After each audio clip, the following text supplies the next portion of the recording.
मेरा भाई तड़पते हुए गया, वैसे इनका हर परिवार का एक एक सदस्य तड़पना चाहिए।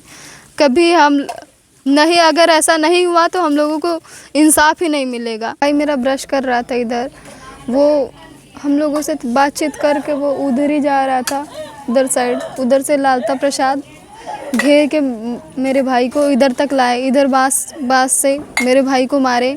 मेरी मम्मी उसका हाथ पकड़ी, लेकिन वो हाथ छुड़ा के उधर साइड से वो फिर उधर ही चला गया। उसका बेटा रमेश यादव वो तलवार ले अनुराग यादव की निर्मम तलवार से हत्या कर दी जाती है, सर को धड़ से अलग कर दिया जाता है। अनुराग की छोटी बहन हम उनके साथ हैं। अनुराग ताइक्वांडो का खिलाड़ी था और ये भी ताइक्वांडो खेलती थी। अनुराग भी कई मेडल जीत चुका था और ये भी हाल ही में बलिया से ब्रॉन्ज मेडल जीत कर आई हैं। हम बातचीत करते हैं कि आखिर विवाद कल कैसे शुरू होता है और फिर अंजाम यहाँ तक कैसे पहुँच जाता है। क्या नाम है आपका? हमारा नाम आराधना यादव है। कल विवाद कुछ भी नहीं हुआ था। उसका बेटा रमेश यादव वो तलवार लेके उधर दौड़ा था। भैया हमारे बड़े पापा के लड़के हैं, वकील साहब को उनको मारने के लिए दौड़ाया था। बीच में मेरा भाई आ गया तो उसको मार दिए। उसका पिता भी तलवार वगैरह लिया था, मतलब वो लोग 5-6 लोग थे। मेरे भाई को अकेला समझ के घेर लिए थे उधर। कल विवाद कुछ भी नहीं था, वो लोग आगे से प्लानिंग किए थे और तलवार एकदम न्यू थी, सोने की तरह चमक रही थी। उसी से मेरे भाई का सर हम लोगों के सामने ही अलग कर दिए। हम लोग अपने भाई से 2 मीटर की दूरी पर थे कि अपने भाई को पकड़ के खींच लें, लेकिन ऐसा नहीं हुआ। हम लोगों के जाते जाते वो हम लोगों के पैर तक उसका सिर काट के वो लोग चले गए। कितने आपके परिवार में कौन कौन थे उस समय? मैं थी, मेरी मम्मी थी, भाई था और फादर मेरे कोलकाता रहते थे। कुछ दिन पहले अभी गए हैं कोलकाता, तो वो उधर रहते थे। फादर जब तक थे तो लालता प्रसाद उनके डर के नाते जौनपुर में रूम लेके रहता था कचहरी के पास। जब वो जाना कि मेरे फादर नहीं है तो इधर पे आके रहने लगा। पिताजी आपके पहले से बाहर रहते थे, अभी हाल ही में गए? नहीं, अभी हाल ही में गए हैं। यानी घर से रहकर आप लोगों को ये ताइक्वांडो वगैरह पढ़ाई लिखाई जो भी कर रहे थे वो आपके पिताजी घर से रहकर ही कर रहे थे? हाँ, वो घर से ही रह के कर रहे थे। अभी हाल ही में गए थे वो? हाँ, 25 दिन हुआ था कुछ उनको गए। तब से ये लोग वो जो घर बनवा रहे हैं वो स्टे में है, तो ये लोग चोरी चोरी काम करवा रहे थे। ये लोग हथियार रखे थे पहले से मारने के लिए, इसलिए ये लोग हम लोगों के सामने वो मतलब कि धमकाते थे। फ़ोन पे उसका बेटा, कुछ नाम है मेरे को ख्याल नहीं है, वो बात कर रहा था कि मारेंगे तो जान से मार देंगे किसी को। अच्छा, ऐसे कह रहे थे। कभी इसके पहले कभी धमकी वगैरह, कभी झगड़ा झंझट पे धमकी वगैरह की नहीं मार देंगे, ऐसा कर देंगे, वैसा कभी ऐसा हुआ? नहीं हुआ था। देखिए 1 साल पहले, पिछली साल ठंडी में हुआ था, तो हम लोग अपने भाई को कभी आगे जाने ही नहीं देते थे। फिर 4 महीने पहले थोड़ा झगड़ा हुआ था, बस नोक-झोंक, उसके बाद कुछ भी नहीं हुआ। काम वगैरह चल रहा था, सब बंद हो गया दोनों का। उसके बाद कुछ भी नहीं हुआ था। हालांकि परसों या नरसों वो रोड है, रोड की घास वो साफ़ कर रहा था जो विवादित ज़मीन से बाहर है। वो हम लोगों का, मैं बाइक लेके आ रही थी तो मेरे पैर में वो दूब फंस गई थी, तो मैंने बोला था भाई साफ़ कर दो, उसको गिर जाएंगे हम कभी, तो वो इसलिए साफ़ कर रहा था। उनकी माता जी, उनकी बहन, सबको पता था कि ये लोग मारेंगे, इसलिए वो लोग हमेशा गालियाँ वगैरह देती थी हम लोगों को। मतलब वो लोग हमेशा विवाद चाहते थे आपके परिवार से कि विवाद हो कुछ? हाँ, वो लोग जब से मेरे फादर गए थे वो लोग चाहते थे कि विवाद हो। अच्छा, पिताजी जब आपके घर पर थे तब विवाद नहीं करते थे? जी, घर पर थे तो वो लोग कभी नहीं निकलते थे बाहर।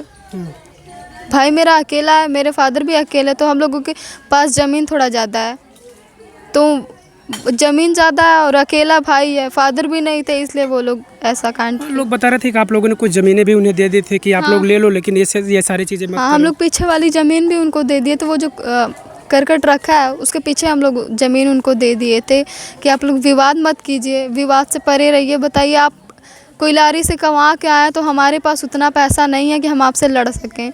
वो 18 केस नहीं किया था, बताइए भाई। अच्छा, आपके परिवार के ऊपर? हमारे परिवार के ऊपर और हमारे बड़े पापा के परिवार के ऊपर भैया। बस उसी ज़मीनी विवाद को लेके।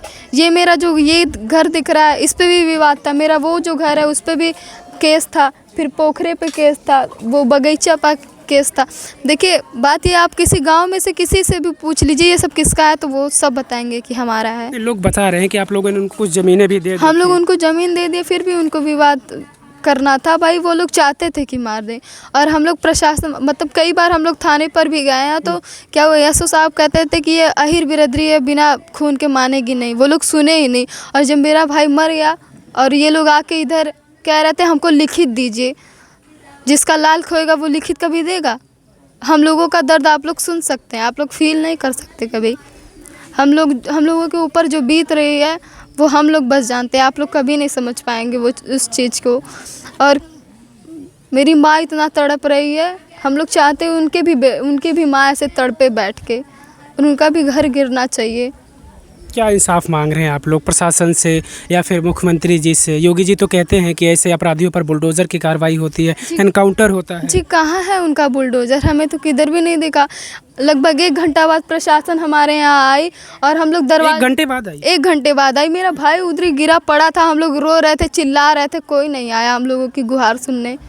हम लोग जगदीश नारायण राय मंत्री जी के कहने पे हम लोग उसकी लाश को जाने दिया, वरना हम लोग जाने नहीं देते कभी उसे। 5 बहनें हैं आप लोग? हाँ, हम लोग 5 बहनें, मेरा भाई अकेले था। अकेला था? सबसे छोटी आप हैं? जी, उससे छोटे हम थे। साथ में आप लोग खेलते थे? जी, साथ में खेलते थे हम लोग। भाई बहन से ज़्यादा एक दोस्त थे, वो हमसे सारी बातें शेयर करता था। ये लोग उसको जौनपुर में एक बार घेरे थे, किधर भी मारने की धमकी वगैरह दिए थे, तो हमें वो चीज़ बताया ही नहीं। वो हर बात हमसे शेयर करता था पर ये बात बताया नहीं हमें।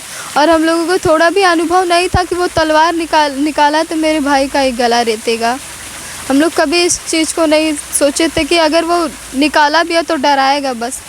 इतना वो लोग नक्सली पहले से थे, बॉम्ब वगैरह भी रखे थे, पिस्टल वगैरह भी रखे थे पहले से वो लोग। हम तो चाहते हैं कि उसका इनकाउंटर और उसके दोनों बाप बेटों का, जो उसका भाई एसआई है उसकी भी वर्दी जानी चाहिए। अच्छा, और एसआई होने के नाते इस चीज़ का भी वो पावर दिखाता है? या बिल्कुल, एसआई होने के नाते कहता है तो एसआई है मेरा बेटा। भाई पैसा वो लोग भरते थे हमारे पास। देखिए हम लोग मिडिल क्लास से भी लोग एकदम है, हम लोग दूध बेच के जिया करते थे। हम लोग कभी नहीं चाहते थे कि हमारा विवाद किसी से हो, और ये लोग उसी चीज़ का फ़ायदा उठाते थे। लगभग 1.5 करोड़ के लगभग ये लाया था कोयलारी से रिटायरमेंट होके, तो धमकी देता था, केस फालतू का। बताइए, जो चीज़ हमारी हर कोई जान रहा है, नंबर है मेरा, वो चीज़ आपकी कैसे हो सकती है? उस पर भी फालतू केस करता, फर्जी केसेस वगैरह। हम लोग कुछ नहीं बोले, हम लोग कभी चाहते नहीं थे झगड़ा हो। भाई हमारी पार्टी कमज़ोर है, हम कभी नहीं चाहेंगे कि हमारे घर का लाल खोए। इन लोगों की आगे से प्लानिंग थी, और हम चाहते हैं इनका दोनों घर गिरे और इनकी पूरी फैमिली कभी बाहर ना आ सके। जैसे मेरा भाई तड़पते हुए गया, वैसे इनका हर परिवार का एक सदस्य तड़पना चाहिए। कभी हम नहीं, अगर ऐसा नहीं हुआ तो हम लोगों को इंसाफ ही नहीं मिलेगा। प्रशासन कुछ नहीं करेंगे तो हम लोग खुद करेंगे। हम लोगों से जो चलता बनेगा वो हम करेंगे। हम लोग सारा बेच के केस लड़ेंगे, लेकिन कभी इन लोगों को बाहर नहीं आने देंगे। 5 बहनों में अकेला वो भाई था अनुराग, और ताइक्वांडो का खिलाड़ी था, मेडल भी जीत चुका था, और सपने उसके बड़े थे, ओलंपिक में खेलना सपना था उसका। और ये भी उनकी बहन है, छोटी बहन अनुराग की। लगातार ये लोग दोनों एक साथ ताइक्वांडो खेलते थे, एक साथ ट्रेनिंग लेते थे, और अभी हाल ही में ये बलिया में भी खेलने गई हुई थी। तो कहीं ना कहीं इनके परिवार के सपने को इस तरीके से चकनाचूर कर दिया गया। पीछे जो घर है आपको दिखाई दे रहा है, वो निर्माणाधीन मकान है, उस पर भी विवाद, जब से वो घर बन रहा तब से उस घर पर विवाद होता चला आ रहा है, और अभी भी इसीलिए वह रुका हुआ है क्योंकि उस घर को बनने में भी विवाद अभी भी है। और इनके सामने ये और इनकी माँ और इनकी बहन थी, इनके सामने इनके भाई को वही तलवार से गले को सर से अलग कर दिया जाता है। ये लोग कुछ नहीं कर पाते, तड़प कर रह जाते हैं, और घंटों बाद, ये कह रहे हैं कि घंटों बाद पुलिस प्रशासन यहाँ पर आती है, और उसके बाद फिर उसके घर को, आरोपी के घर को घेर लेती है। सबको बचा के पुलिस हम लोगों का साथ देने नहीं है। पुलिस उन लोगों की रखवाली कर रहा है कि आक्रामक होकर ये लोग उनका तोड़ फोड़ न मचा दे। हम लोग हमेशा, जब भी हम लोग जाते थे थाने पर, लोग हम एसआई साहब, दरोगा जी हमेशा कहते थे कि आयर बिरादरी है, बिना खून के मानेगी नहीं। हमेशा वो यही बोलते थे कि मतलब एक खून मांग रहा है, एक जान मांग रही है ये ज़मीन। और सब लोग, हम लोग, हमारा जब भाई चला गया तब ये कह रहे हैं हमको लिखित दीजिए। बताइए, जिसका लिखित मांग रहे थे? लिखित मांग रहे थे कि ये ज़मीन विवादित थी और कौन कौन मारा, कौन कौन शामिल था। इसके पहले ये चीज़ें नहीं कर रहे थे? इसके पहले ये चीज़ें नहीं कर रहे थे। वो हमेशा पैसा देता था। लापरवाही मानती हैं आप प्रशासन और राजस्व विभाग की? जी बिल्कुल लापरवाही मानते हैं। हम लोगों की कभी ये लोग सुने ही नहीं। आज जब हमारे घर का चिराग खो गया तो ये लोग हम लोगों से लिखित मांग रहे हैं। बिल्कुल इस तरीके की ज़मीनी विवाद में बहुत सारी घटनाएं होती आ रही हैं, और अभी भी ये ज़मीनी विवाद को लेकर ही इस परिवार का एक ही चिराग था जिसको इस दुनिया से लोग अलविदा कर दिए, इस दुनिया में नहीं है। और ये भाई बहन, ये बहन 5 और इनकी माँ और इनके पिता सिर्फ बिलख बिलख कर रो रहे हैं और इंसाफ मांग रहे हैं। भाई साहब, अब इंसाफ इन्हें चाहिए। अब ये कह रहे हैं कि उस घर को ढहाया जाए और जो भी लोग आरोपी हैं उनके ऊपर कड़ी कार्रवाई होनी चाहिए। वैसे आपको क्या लग रहा है, आप क्या सोचते हैं? जिस तरीके से ये लोग बार बार प्रशासन पर आरोप लगा रहे हैं, राजस्व विभाग पर आरोप लगा रहे हैं कि इस मामले को निपटा नहीं रहे थे, नहीं तो शायद ऐसा कुछ नहीं होता, आज इनका भाई इनके बीच जिंदा होता। आप क्या कहेंगे? हमें कमेंट करके अपनी प्रतिक्रिया ज़रूर दीजिएगा।